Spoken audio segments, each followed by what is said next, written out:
Today, the game director of Path of Exile 2 and co-founder of Grinding Gear Games, Jonathan Rogers, sat down for an interview on the PureDiablo podcast with host HCXanth.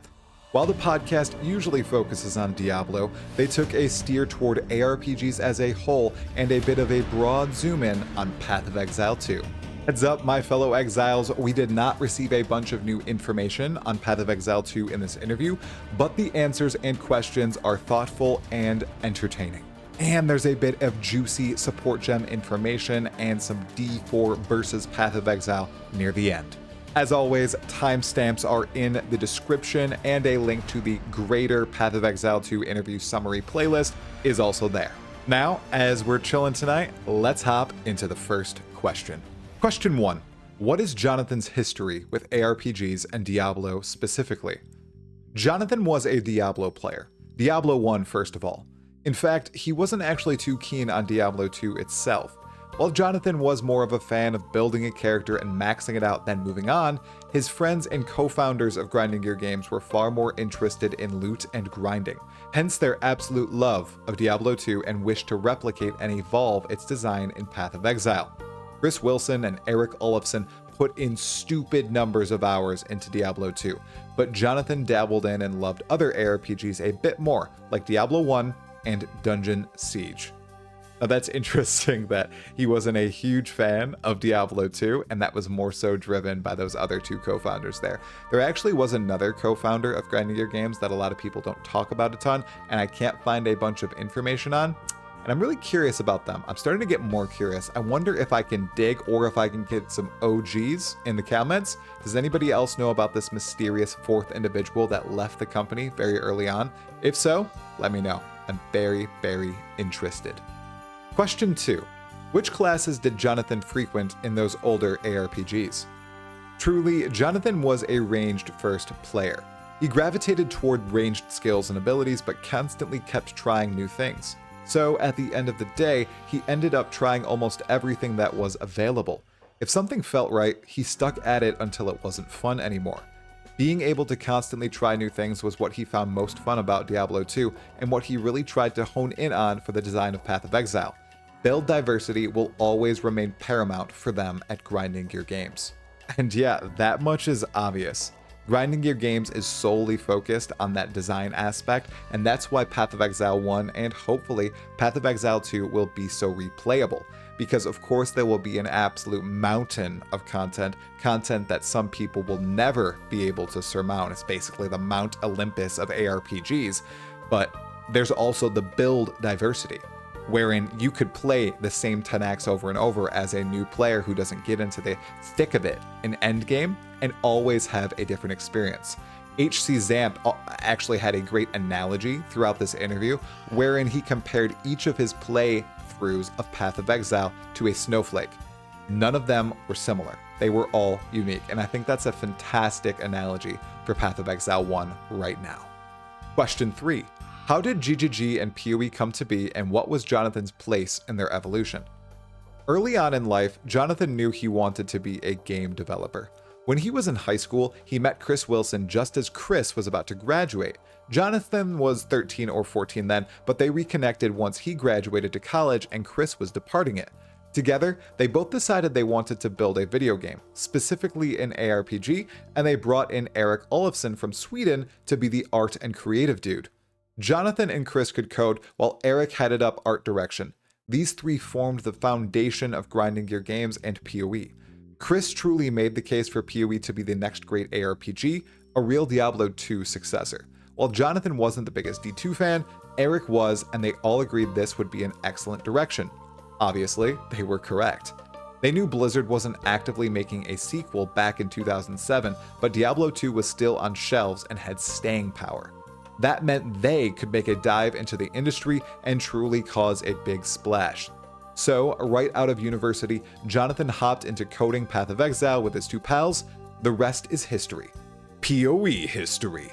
That's a fantastic bit of information there, and not one that I would be aware of. I was growing up around that time, And while I did play Diablo 2 when I was far too young to play it, I'm talking about 3, 4, 5 years old, I didn't realize it had that sort of staying power wherein it was still sitting at the shelves at GameStop or Walmart. I had one of those game manuals that I actually picked up for it. I think it's in my basement right now. It's all torn up at this point. But I remember seeing one of those maybe in 2010 at Walmart. Not only the manual, but the actual box of Diablo 2. And dang, I should have snagged that thing up. I cannot believe that I didn't do that. I regret it, but I totally understand what they're saying. They see that there's this game that has a legacy that this massive company is not leveraging, so that they really can take advantage of that. They were 100% right. And they actually went up against Diablo 3 when they released their successor to PoE, their successor to Diablo 2 in PoE. And we actually learn a little bit more about that later in the interview, which is cool.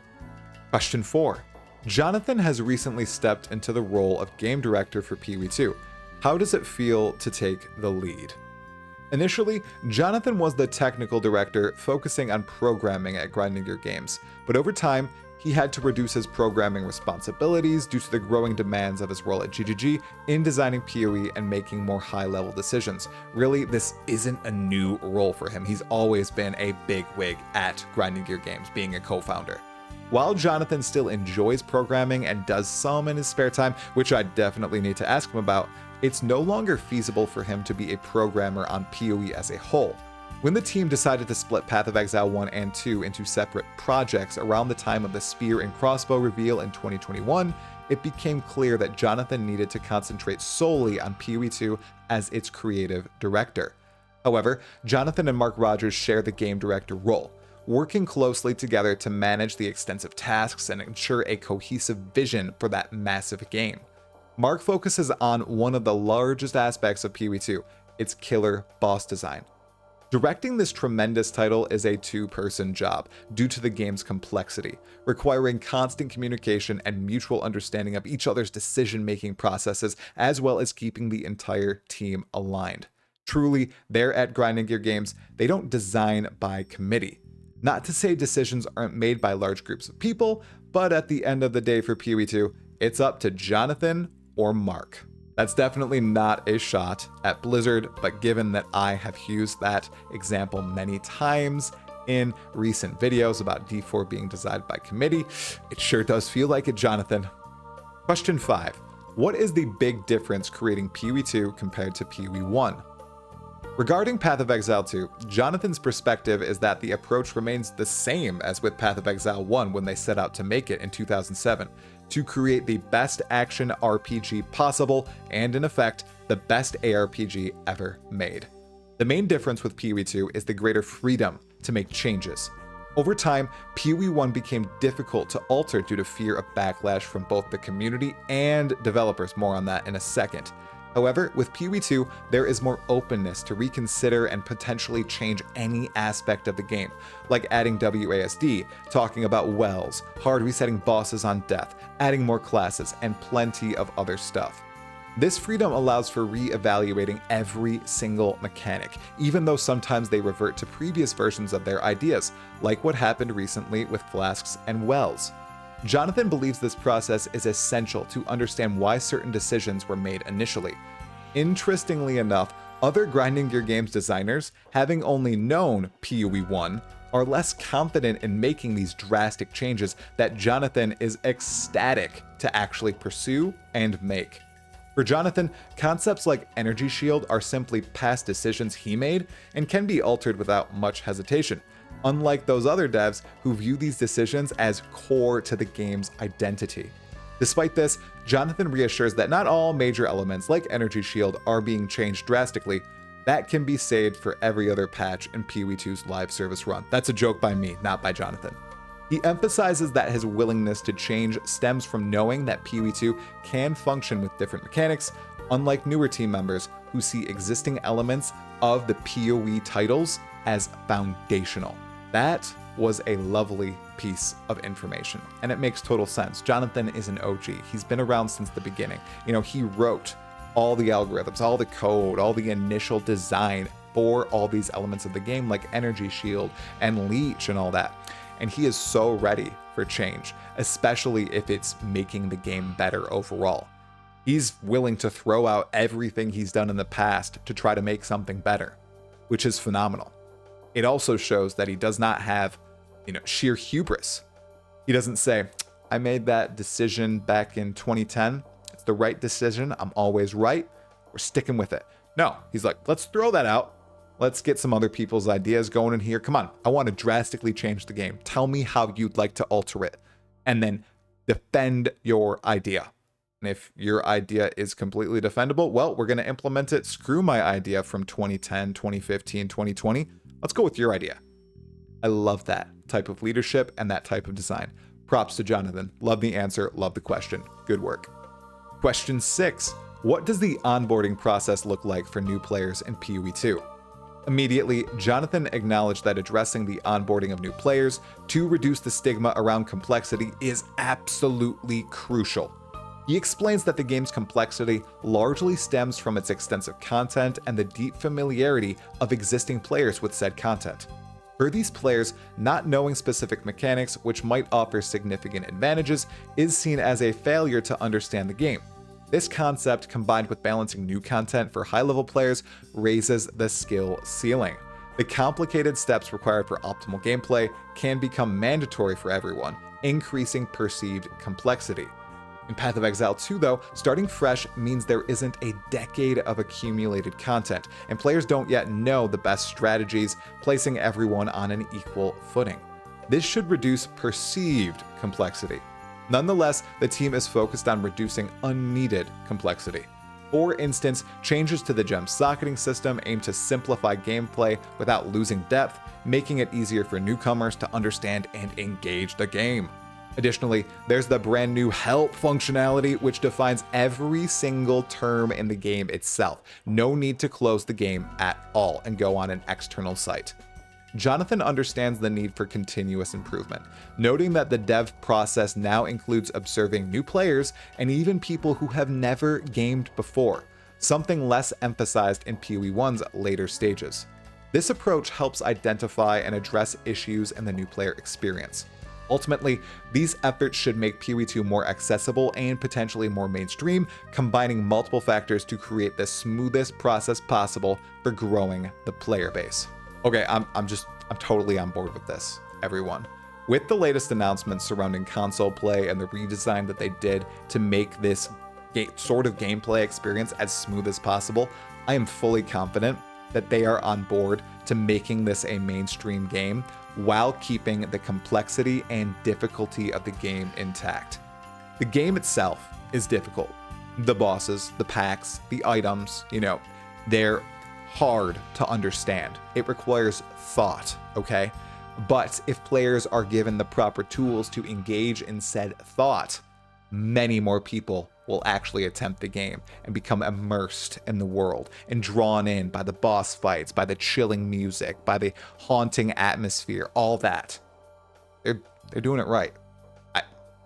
I like this interview. I actually like this interview. When I listened to it the first time when I was working in spreadsheets, I was like, didn't get much here. But after listening to it for a second time and writing all these notes, I really like this interview.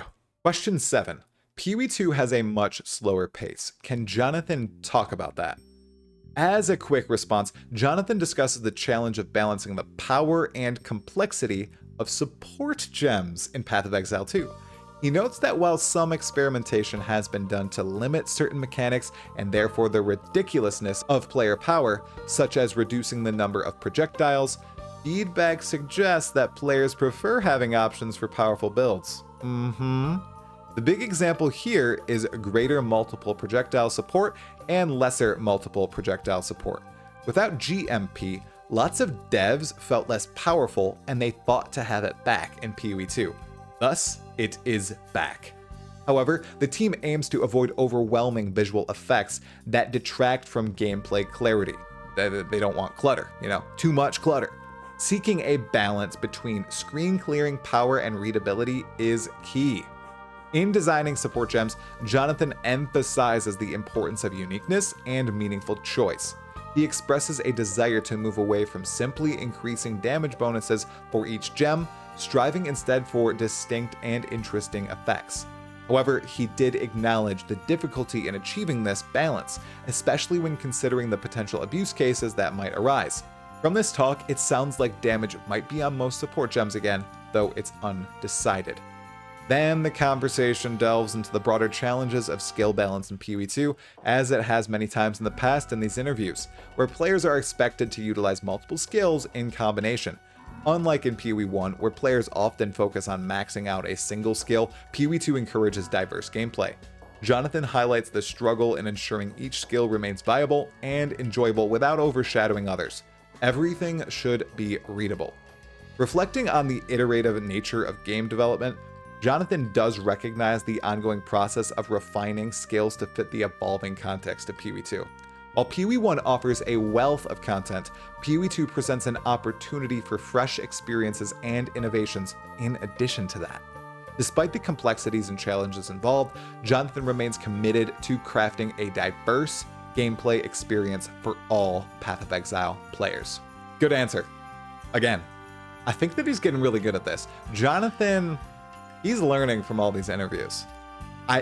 He's selling it very well. Only a week away. Only a week until I get my hands on PoE 2 again. I'm quite excited. Question 8. How did PoE 2 make the jump to 12 classes? Jonathan explains the decision to introduce 12 classes in PoE 2 was mostly driven by the desire to accommodate a wider range of character archetypes and playstyles. He acknowledges the challenges of balancing player expectations with the mechanical alignment of certain archetypes, such as shapeshifting with specific attributes. The team aimed to avoid pigeonholing players into predefined character stereotypes while still providing clear expectations at the start of the game. He almost speaks directly to me at this point and brings up the example of a Templar shapeshifting into a bear. Hell yeah, brother Jonathan. The inclusion of 12 classes may seem overwhelming at first glance, potentially leading to choice paralysis for new players. However, Jonathan emphasizes that the differences between classes are primarily cosmetic, with players being free to choose any skills and playstyles regardless of their initial class selection. Ascendancy classes serve as the only significant restriction. Looking back at the initial announcement of PoE 2, Jonathan recalls early plans to introduce shapeshifting skills for the Ranger class, potentially as part of certain Ascendancy paths. These decisions were driven by a desire to offer unique gameplay elements across all classes. He doesn't confirm or deny if this is still the case. It was the cat form, by the way. For the Beastmaster Ascendancy, I don't know if it's still attached to that. It doesn't really sound like it.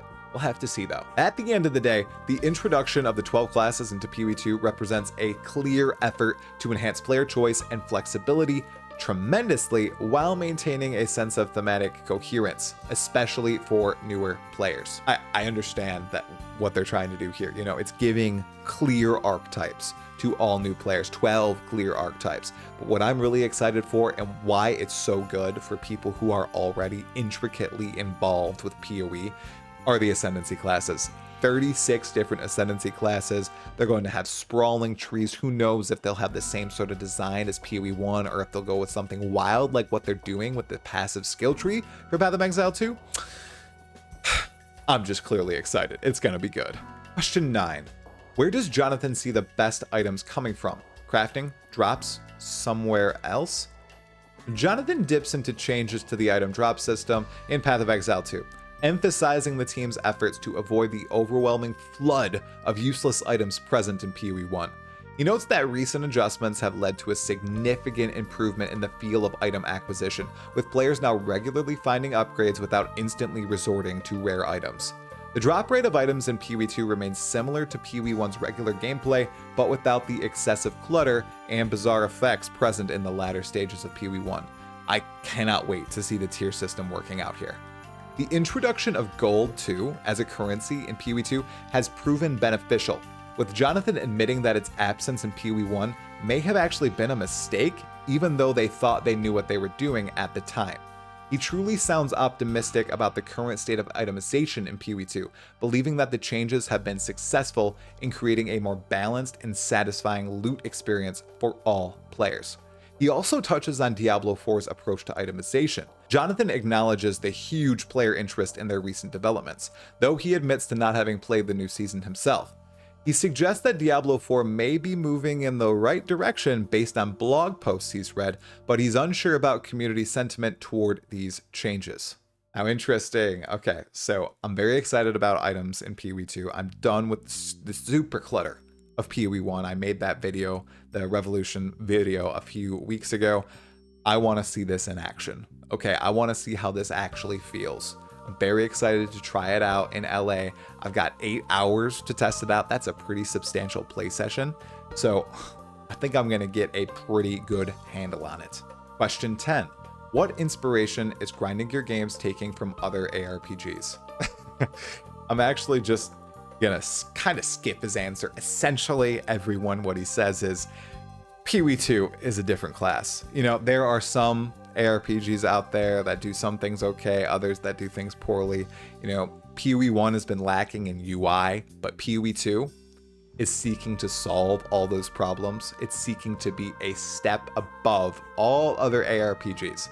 Basically what he even says, you know, I don't want to sound arrogant, but it's hard to pinpoint. We're just trying to learn it all from ourselves, learn from everything. You know, it's hard to pinpoint a single thing. They're just trying to be so much better than the competition that he can't really point to a single thing, which is hilarious. Question 11. Will the PoE community hear about an early access date soon? Jonathan says they'll announce the beta or early access at some point. He doesn't commit to soon, but they'll clearly communicate it. They are still doing testing, it's just smaller groups. Some of them under NDA, some of them will not be. On the decision to delay, Jonathan states it was super painful. His heart was set on getting it out last year in 2023 because they really wanted to go head to head with D4 just as they went head to head with D3 back in the day. It made Grinding Gear Games tremendously sad that they didn't hit the date. However, 10 years from now, it won't matter if PoE 2 came out in 2023 or 2024. It will only matter if it was good. Jonathan is spot on here. There's a saying, and I'm gonna totally butcher it because it's almost midnight here. It is past midnight here, and I have a terrible memory, but it's a bad game that's released is forever bad, and a good game that's released is forever good. It's something terrible. See how bad I am if I don't have a script when I'm trying to remember certain lines. It's really bad, but the sentiment stands. They don't want to release a bad game. They want to make sure the game is good. They don't, even though they would have liked to go against Diablo 4, really battle them out there, they couldn't because the game wasn't ready. So they made that conscious effort to delay and make it the best it possibly can be, which is the right decision. Also on the smaller play groups, yeah, I'm one of those, right? I'm going out to LA again. It's going to be time number 2. I wonder if there will be other opportunities, maybe every 3 months up until the release. If it would be another 3 months from now, that would be in September. And I think it's going to be a November release, everyone. So we'll see if I stand true. I think it's going to be November 2024. Mark my words, November 29th, 2024. There you go. That's Try's prediction. Mark it. Now here are going to be a few rapid fire questions, very, very short answers. Question 12. Will players be able to keep their main hand weapon the same between sets? Currently, Jonathan said it's not implemented, but they're working on it. He doesn't see any reason why that cannot be done. Question 13. Are there two-handed spears in PoE 2?